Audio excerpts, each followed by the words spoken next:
There are over 8,000 scientific journals published in PubMed, the USA medical database, which prove many benefits of meditation for brain health. Just to name a few, meditation has been shown in studies to reduce stress and cortisol levels, improve focus and productivity, improve memory and learning, promote emotional health, and has even been shown to be as effective as antidepressants for anxiety and depression. It's also been shown to reduce risk of dementia, improve your sleep quality, and also lower your blood pressure for heart health. There are also some fascinating studies done on monks, expert meditators, which showed that they have increased number of alpha and gamma brainwaves, and these are really good for brain health. In this video, I'm going to share the brain science behind effective meditation and how you can avoid the common mistakes that beginner meditators make. I will also share my personal meditation technique to help you get started on your meditation journey. Meditation means many different things depending on who you ask, but when I talk about meditation, I'm mainly focusing on breathing techniques we can use to train our parasympathetic nervous system. This is our rest and digest, our relaxation system inbuilt in all of us. And we can train this through activation of the vagus nerve, which is the longest nerve in the human body. It's probably more accurate to call the vagus nerve a collection of nerves because it has millions of connections throughout our entire body. We can train and strengthen our parasympathetic nervous system and vagus nerve using various breathing techniques. So how does meditation work? Well, we first need to understand how breathing works in the human body. We have a dome-shaped muscle called the diaphragm, which expands and contracts, changing the pressure within our torso. And this causes our lungs to expand and contract. And it also changes the pressure in the heart because the space is literally smaller. And this is detected by a part of the heart called the sinoatrial node, which sends signals to the brain to tell it to lower blood pressure. So when we exhale, that activates that effect. And inhalation has been linked to increased adrenaline, which is the fight or flight response, and the complete opposite effect of what we want to achieve in meditation. By focusing on our breath, we override the part of our brain usually responsible for our breathing, the brainstem or pons and medulla. So by focusing on our breath, this actually forces our mind into the present moment because we don't last very long without breathing.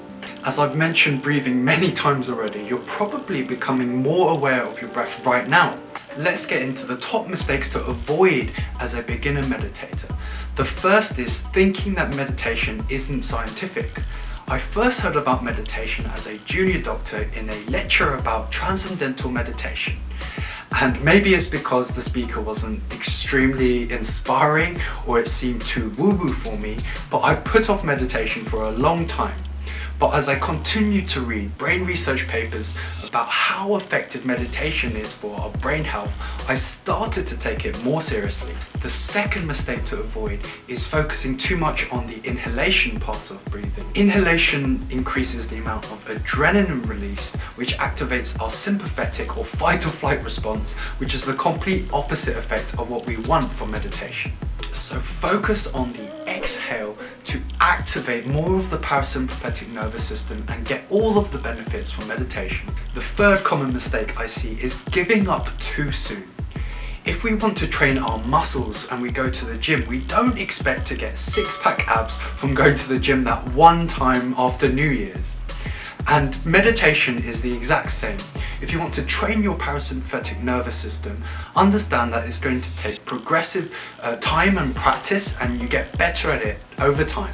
So commit to a regular meditative practice, just a few minutes a day to get started, and you can reap the benefits of meditation.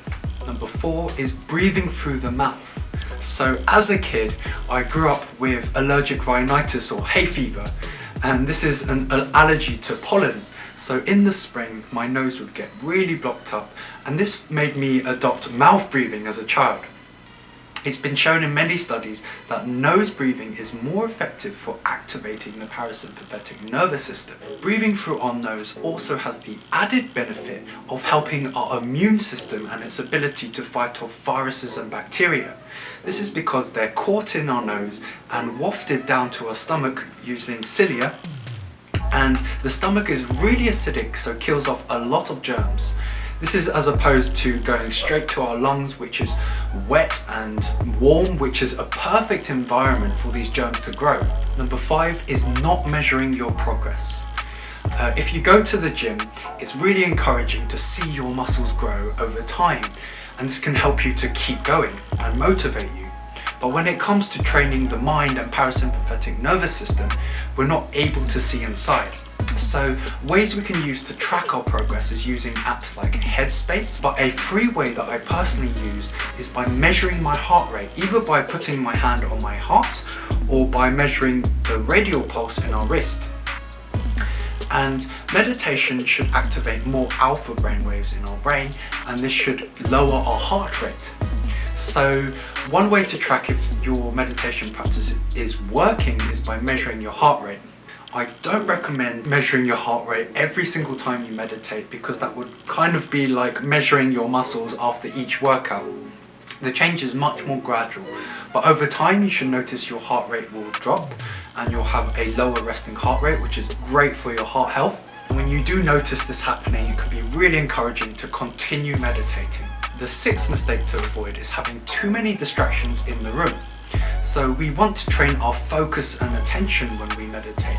So remove distractions such as your phone and put it in a different room, and just dedicate a few minutes to your meditative practice. The 7th mistake to avoid is being overly judgmental of your thoughts when you start meditating. If you've never meditated before and sat in silence with your own thoughts, you're probably going to have loads of thoughts rushing through your mind. Meditation is more about becoming an observer of your thoughts rather than being reactive to all the thoughts we have. Understand that we have thoughts, but they do not define us. And the 8th mistake is thinking you need to be alone or in a Zen environment in order to meditate effectively. I actually recommend meditating throughout the entire day, so I will personally do it. Whenever I feel stressed and anxious, I'll start to meditate to calm my mind down, and I'll also do it in between sets at the gym. So you don't need to be in a Zen environment to practice meditation. You can do it anywhere. This is especially important for those of you who have very busy lives, so you can incorporate it into your everyday life. So now I'm going to quickly demonstrate my personal meditation technique so you can try it at home. So the first thing is to sit in a comfortable position and straighten your back. Now your back doesn't need to be completely straight because there is a slight curve to our spine. So what I'll do is I'll sit up straight and then allow my body to relax into a comfortable position. As for your legs, people will do all sorts of things depending on flexibility, but I personally just sit in a comfortable position like this. As for hands, instead of doing this pose, which I find really awkward, I will just put my hands and rest it on my lap here. And so we start by focusing on our breath. So what I'll do is I'll do 2 short inhales and then a really long exhale. So inhale, break, inhale, pause again, and then really long exhale and then pause again. So I'll quickly demonstrate that now.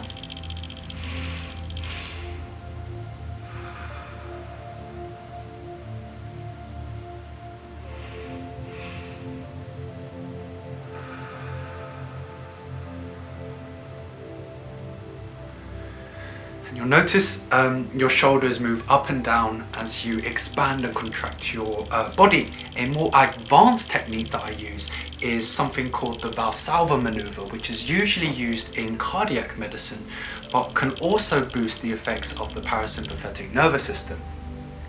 So the way I do this is by breathing out through a narrow passage, as if you're breathing out through a straw. So I'll make an O with my mouth. I'll just quickly demonstrate that.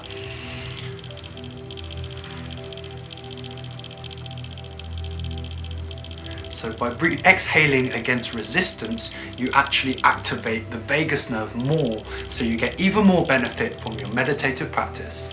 I also use a counting method, doing 1, 2 on the inhale and then counting as long as possible on the exhale to really focus on that part.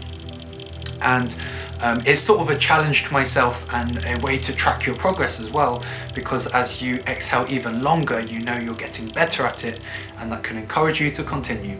If you found this video helpful, smash the like button right now and share this video with a friend. If you want to achieve better brain health and gain a deeper understanding of how the human brain works, then hit the subscribe button right now. I will leave it up to the YouTube algorithm to recommend you a video that you will probably enjoy right here. I hope you guys have a wonderful rest of your day. I will see you in the next video.